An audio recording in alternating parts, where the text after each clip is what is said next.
Hello student. Today we are going to understand new topic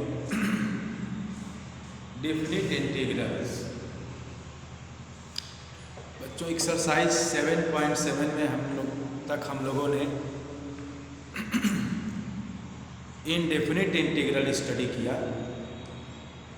now we have to study about the definite integral. Definite integral क्या होता है बच्चों, उसको हम लोग समझेंगे. और definite integral is denoted by in this a to b f(x) dx. एक डेफिनिट इंटीग्रल को हम लोग इस तरीके से रिप्रेजेंट करते हैं. जहाँ पे a लिखा होगा आपका a राइट है, ये आपका लोअर लिमिट है और आपका ये अपर लिमिट है. किसी भी फंक्शन y = f(x) का जब इंटीग्रल करते हैं हम लोग और उसको बाउंडेड करते हैं दो लाइन से, दो ऑर्डिनेट से, x = a and x = b, ये लिमिट है. इस तरीके से हम जब इसको बाउंडेड कर देते हैं तो ये आपका कहलाता है डेफिनिट इंटीग्रल. डेफिनिट इंटीग्रल में बच्चों हम लोग इसके फार्मूले को आज लोग स्टडी करेंगे कि डेफिनिट इंटीग्रल कैसे फाइंड आउट किया जाता है, तो उसको हम लोग स्टडी करेंगे.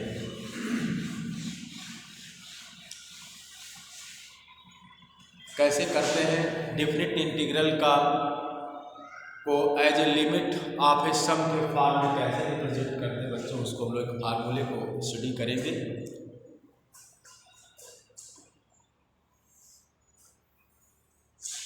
यहाँ पे एक आप इस फार्मूले का डेरिवेशन हम लोग करेंगे तो ये x एक्सिस, आपका ये y एक्सिस और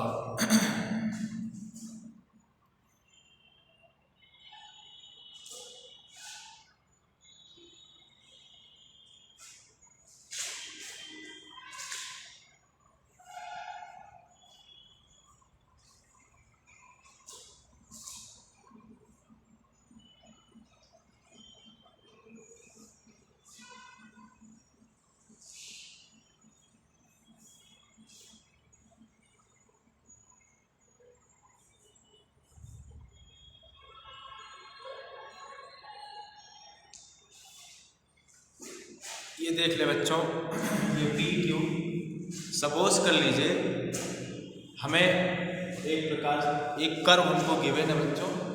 यस, y = f(x) कोई फंक्शन हमारे पास है, इसका ये ग्राफ है बच्चों. तो इस तरीके से इसको हमने डिफरेंट स्ट्रिप्स में कन्वर्ट कर लिया. डिफरेंट पार्ट्स में ये आपका y डैश ये ओरिजिन पॉइंट है, यहाँ से यहाँ तक की डिस्टेंस आपकी a है. और इसके बाद सपोज कर लीजिए कि और यहाँ पे आप राइट कर सकते हैं x = a0 इसको, और आपका ये आपका एक्शन बच्चों एक्शन = d. इसको हम लोगों ने n पार्ट्स में डिवाइड कर दिया. इतनी डिस्टेंस को n इक्वल पार्ट्स में हम लोगों ने डिवाइड कर दिया. सभी पार्ट्स की जो लेंथ है आपकी वो h है. यहाँ से इसकी स्ट्रिप्स की जो विड्थ है वो h हमने सपोज करके n पार्ट में डिवाइड किया. तो टोटल इसकी चौड़ाई जो है आपकी h है और कुल n स्ट्रिप्स हैं, समझ लें आप. तो इसको n स्ट्रिप्स में हमने डिवाइड किया. ये आपका x1 है, x1 ये आपका x2 है. इस तरीके से हमने इसको डिवाइड किया.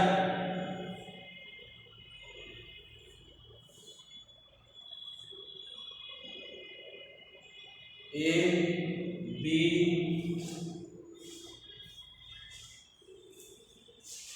इसको जो हम लोग सी, इसको डी, यहाँ पे आप ए बी सी डी, यहाँ पर आपका M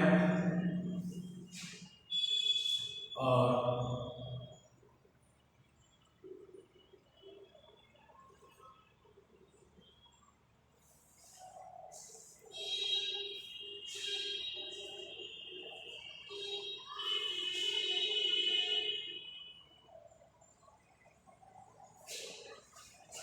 A B C D L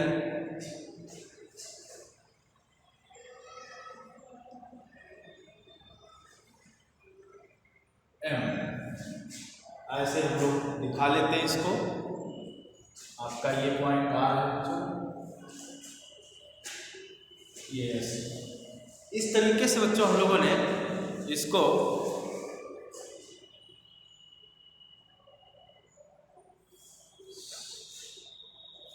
इस तरीके से हमने इसको x equal to a, x equal to a, x equal to b, यहाँ पे दो हमारे पास जो है इतनी स्ट्रिप्स को हमने n इक्वल पार्ट्स में डिवाइड कर दिया। एक एक की जो विड्थ है हमारी वो आपकी क्या है, h है।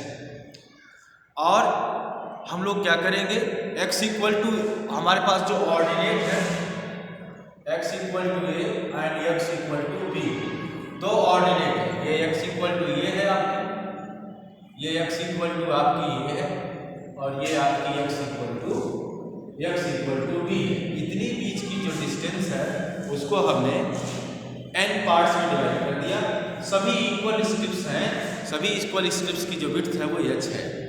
इस तरीके से अब हम लोग इसके डेफिनेट इंटीग्रल करेंगे। तो ये दो लिमिट्स हैं, यही तो बाउंड्री है, x equal to a, x equal to a to x equal to, यहाँ पे x 0 है आपका, x 0 इक्वल टू ए, यहाँ पे x a equal to x 0 है आपका, फिर इसके बाद ये वैल्यू आपकी है यहाँ पे a इक्वल टू x 0, ऐसे दिखा दें। तो इस तरीके से इस बाउंड्री के थ्रू इस लिमिट के बिटवीन हमें इंटीग्रेशन करना है, फंक्शन का इंटीग्रेशन करना है, fx का इंटीग्रेशन करना है। बच्चों फंक्शन आपको गिवन है y इक्वल टू fx, तो फंक्शन का इंटीग्रेशन करना है fx limit a to b dx, इसी का हमें इंटीग्रेशन करना है। तो कैसे इसका इंटीग्रेशन करेंगे? इंटीग्रेशन का मीन्स होता है, आपको हमने पहले ही बताया है कि इंटीग्रेशन का मतलब होता है कि अगर हमें एक यूनिट क्वांटिटी की वैल्यू पता है तो उसका हम इंटीग्रेशन करके होल क्वांटिटी की वैल्यू निकाल सकते हैं। तो यहाँ से हम लोग एक स्ट्रिप्स की पहले इंटीग्रेशन करेंगे, उससे मल्टीप्लाई कर देंगे, तो एक स्ट्रिप्स का इंटीग्रेशन में पता होगा तो मल्टीप्लाई कर देंगे, मतलब क्वांटिटी ये limit x equal to a, limit x equal to b के बिटवीन टोटल जितनी भी स्ट्रिप्स हैं सभी स्ट्रिप्स का टोटल होल क्वांटिटी हमें पता चल जाएगा। इस तरीके से हमें इसका इंटीग्रेशन करना है। तो अब हम लोग x इक्वल टू ए और x इक्वल टू बी तो हमारे पास ऑर्डिनेट है, इस ऑर्डिनेट के बिटवीन हमें इस फंक्शन का इंटीग्रेशन करना है। तो कैसे करेंगे? ये हमारे पास जो इंटरवल्स हैं सब इंटरवल्स हैं। ये इंटरवल्स कितने हैं? x, पहले इंटरवल्स आप देखें, इंटरवल्स है आपका x0 x1, पहला इंटरवल x0 x1, दूसरा इंटरवल आपका x1 x2, तीसरा इंटरवल x2 x3, इस तरीके से xr-1 xr, आर्बिट्री कोई भी वैल्यू लेंगे तो xr-1 xr, इस तरीके से ये एक्शन है। इस तरीके से हम पहले xr लेने का मतलब क्या है कि हम आर्बिट्री कोई ले लेते हैं तो उस स्ट्रिप्स का हम इंटीग्रेशन करेंगे, नाउ मल्टीप्लाई कर देंगे। तो इस तरीके से हम लोग इसका ये सभी इंटरवल्स में ये डिवाइड है। बट अब बच्चों इसकी वैल्यू क्या लिखेंगे हम लोग? यहाँ पे x equal to x0 equal to a होता है आपका, x0 इक्वल टू आपका a है। अब x1 इक्वल टू क्या होगा आपका? x1 equal to a plus h होगा। x1 इक्वल टू आपका क्या होगा? x1 इक्वल टू होगा a प्लस h। क्यों होगा? क्योंकि देखें आपकी ये डिस्टेंस ये है और ये डिस्टेंस आपकी h है, इसलिए यहाँ से यहाँ तक की टोटल डिस्टेंस आपकी हो जाएगी x1 equal to x axis पर जो टोटल डिस्टेंस है आप लोग देखें, ये डिस्टेंस a है और ये डिस्टेंस आपकी h है, तो ये टोटल डिस्टेंस आपकी a प्लस h हो गई। इस तरीके से अगर हम लोग x2 राइट करेंगे तो h ये और ये h मिलकर के 2h हुआ, तो a प्लस 2h हो गया। x2 equal to x3 right करेंगे तो ये भी h हुआ, तो a प्लस 3 इस तरीके से हम लोग इसको x1 x2 राइट करेंगे तो a प्लस क्या हो गया 2x, x3 करेंगे तो a प्लस कितना हो गया 3h हुआ। इस तरीके से हम इसको राइट कर सकते हैं। अब xr अगर राइट कर रहे हैं similarly xr equal to a plus क्या होगा r इंटू आपका क्या हो जाएगा h हो जाएगा। तो इस तरीके से अब इसके बाद बच्चों हम लोग क्या करेंगे, टोटल जो लास्ट ये आपकी लाइन है xn इक्वल टू, इसको कैसे करेंगे यहाँ पे आप इसको वाच करें तो xn कुल टोटल क्या होगा xn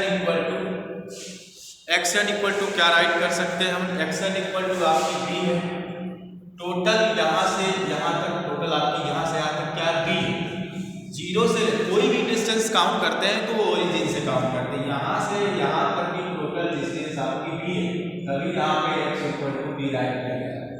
ये आप देखें तो इसके अकॉर्डिंग जो है आपका xn इक्वल टू b, तो b को किस तरीके से, तो ये आपका a हुआ और यहाँ से क्या हो गया, एक स्ट्रिप्स की जो विड्थ है वो h है, कितनी स्ट्रिप्स है टोटल n स्ट्रिप्स है, n इंटू h और प्लस a कर देंगे तो b इक्वल टू हुआ a plus n into h।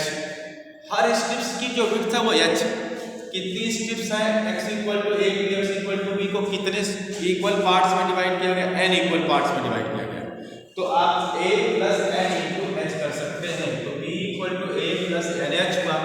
अब यहाँ से बच्चों हम लोग अगर n की वैल्यू फाइंड आउट करें तो आपका हो जाएगा nh equal to b minus a, otherwise n equal to b minus a upon h, ये वैल्यू आपकी आ गई n equal to b minus a upon कितना आपका h हो गया। अगर n टेंस टू इनफाइनाइट होता है, यहाँ पे देखें अगर n टेंस टू इनफाइनाइट हो गया, if n tends to infinite, अगर n इनफाइनाइट जाता है तो h क्या हो जाएगा 0 हो जाएगा। अब n की वैल्यू अगर n की इनफाइनाइट हो जाएगी, स्ट्रिप्स इनफाइनाइट हो जाएगा तो h की वैल्यू क्या हो जाएगी आपकी 0 हो जाएगी, तब h की वैल्यू क्या हो जाएगी तब 0। ये आप पॉइंट नोट करें, वैसे बहुत ज़्यादा हो जाएगा तो h की वैल्यू क्या हो जाएगी वो 0, छोटी छोटी, मतलब इनफाइनाइट का मतलब हो गया कि n को इतनी डिस्टेंस को बहुत छोटी छोटी डिस्टेंस में हम लोग अगर इसको मतलब कि अगर कन्वर्ट कर दें, बहुत पतली पतली सी लाइन शिफ्ट कर दें अगर, तो एक एक पार्ट की जो विड्थ होगी वो क्या होगी 0 हो जाएगी। यहाँ पे मीन्स ये है, यहाँ से यहाँ तक की डिस्टेंस को अगर हम लोग यहाँ पे बहुत ज़्यादा स्ट्रिप्स इसमें बना दें, बहुत पतली पतली सी स्ट्रिप्स बना दें, बहुत थिक स्ट्रिप्स बना दें, बहुत पतली पतली सी, तो जो है ये हमारे पास h की वैल्यू क्या हो जाएगी वो 0 हो सकती है। अब आगे देखें आप लोग क्या होगा बच्चों,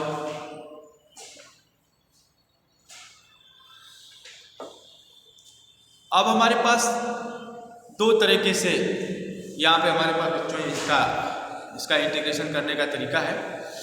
तो टोटल अब एसएन निकालते हैं, SN equal to small SN हम लोग शो करें बच्चों, तो टोटल सभी पार्ट्स का सम क्या हो जाएगा, तो h इंटू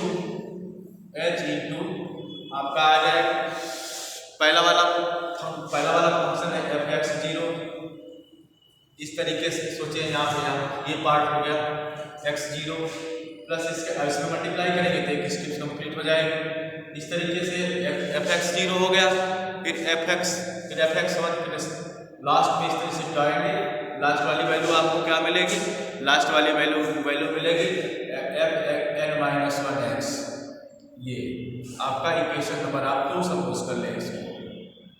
इस तरीके से अगर हम लोग बड़े वाले कंप्लीट एसएन दिखाएं तो उसकी वैल्यू क्या मिलेगी आपकी h मिलेगा इंटू fx1 प्लस fx2,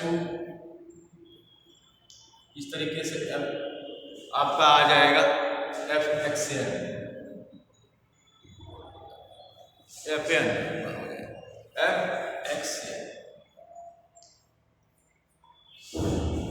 अब यहाँ से अगर हम लोग इसका इंटीग्रेशन करें तो देखें एरिया ऑफ ABCD का जो एरिया है यहाँ पर ABCD की जो एरिया ABCL की जो एरिया है, पहले तो हम लोग देखेंगे रेक्टेंगल जो एरिया हमारी है ABCL है, ABCL। यहाँ पे आप इसकी एरिया बना लें, यहाँ पे D आप यहाँ पे लिख लें, ABCLD।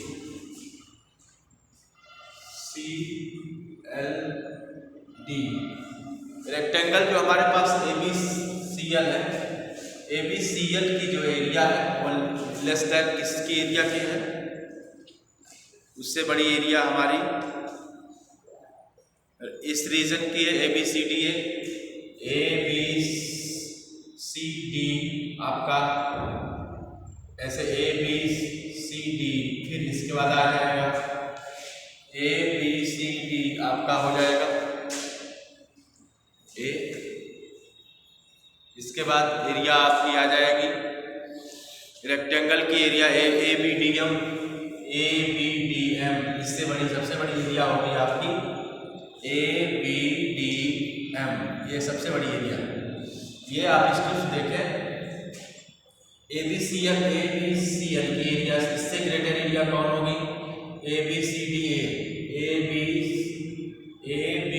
आपके पास CDL, यहाँ पे L, इसके बाद यहाँ से ये यहाँ से आप एरिया देखें AB, और इसके बाद CD, अब फिर B, AB,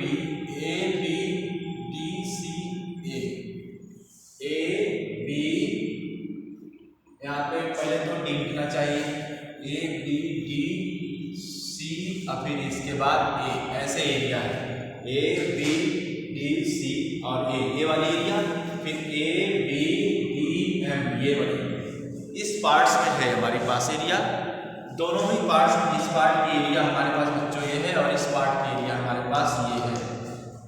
दोनों के एरिया हम लोग इस तरह से फाइंड आउट कर सकते हैं।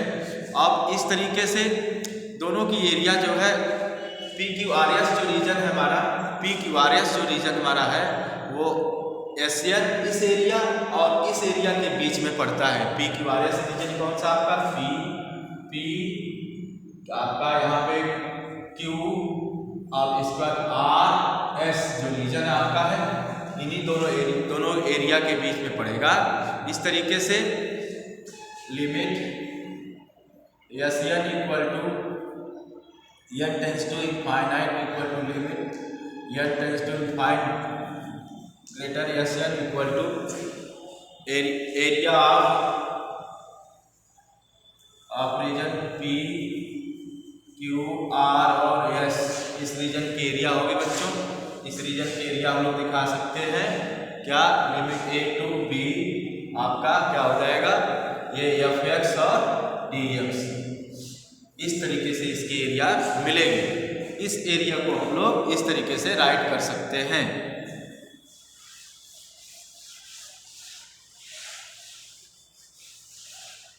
इसके बाद इस एरिया को इतने पार्ट्स में कन्वर्ट कर सकते हैं, A to B FX DX equal to limit. अब क्या करेंगे, इसमें हम लोग छोटे छोटे पार्ट्स में इसको कन्वर्ट कर दें और छोटे छोटे पार्ट्स में इसको कर दें और H equal to tends to 0 ले लें तो टोटल एरिया हमारे पास बच्चों आ जाएगी। लिमिट H टेंस टू 0, यहाँ पे आएगा आपका H FA plus H plus FA plus N-1, इस तरीके से इतने पार्ट्स में हम लोग कन्वर्ट कर देंगे, हमारे पास आ जाएगी इसकी लिमिट। तो टोटल हमारा फार्मूला हो गया इसका, limit A to B H FA plus A plus B plus A N-1, और यहाँ से हम लोग H की वैल्यू निकाल के देख सकते हैं B minus A upon N, यहाँ से H की वैल्यू हम लोग फाइंड आउट कर सकते हैं। इस तरीके से इस प्रकार के क्वेश्चन को हम लोग सॉल्व करते हैं बच्चों।